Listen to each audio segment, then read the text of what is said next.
Hello. तर आजचं thought of the day आहे रॉबिन शर्मा यांचं बुक आहे तुमच्या मृत्यूनंतर कोण रडणार आहे, who will cry when you die. आणि हे मराठीमध्ये वालं ऑर्डर केलेलं आहे मी. तर ह्यांचं मी आधीच एक बुक वाचलेलं आहे की त्यांचं आय थिंक फर्स्ट बुक असेल ते, the monk who sold his Ferrari. आणि ते बुक मी आय गेस 2019मध्ये वाचलेलं, ऑलमोस्ट 5 इयर्स. आणि खूप छान आहे ते बुक. आणि माझ्यासाठी तर ते बुक एक आय ओपनिंग बुक होतं. त्यानंतरच खरं मी बुक रीडिंग सुरुवात केलेली. तर याच्यामध्ये खूप सारे चॅप्टर्स आहेत. मी चॅप्टर्स पण दाखवते तुम्हाला.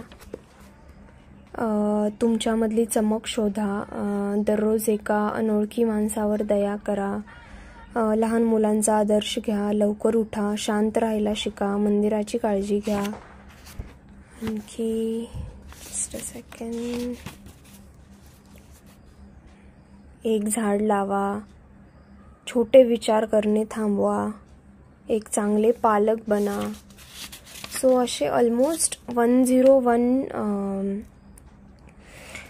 चॅप्टर्स आहेत त्याच्यामध्ये. आणि बुक पण अशी छोटीशी म्हणायला हरकत नाही. तर ओके, लेट मी स्टार्ट. हे तिसरं आहे. हां, तर मला जे आवडलेली थॉट आहे याच्यामधलं, तर ते फर्स्ट चॅप्टरमधलं आहे. मी आत्ताच सुरू केलं आहे. तर तुमच्यातली चमक शोधा.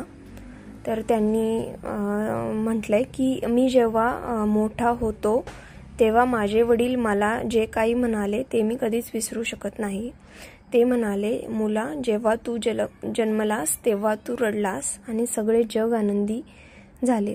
आता तू तुझे आयुष्य अशा रीतीने घालव की जेव्हा तुझा मृत्यू होईल तेव्हा सगळे जग रडेल व तू आनंदी होशील.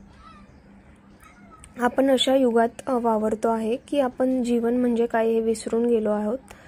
आणि आपण अगदी सहजपणे एखाद्या माणसाला चंद्रावर पाठवू शकतो, पण एखाद्या नवीन शेजाऱ्याला भेटायला जाण्यासाठी रस्ता ओलांडायला आपल्याला अडचणी येतात. सो हे एक फार डीप थॉट आहे आणि ऑथरनी चांगल्या प्रकारे एक्सप्लेन केलं आहे. छोटी छोटी चॅप्टर्स आहेत त्याच्यामध्ये, खूप मोठी चॅप्टर नाही आहेत. तर तुम्ही पण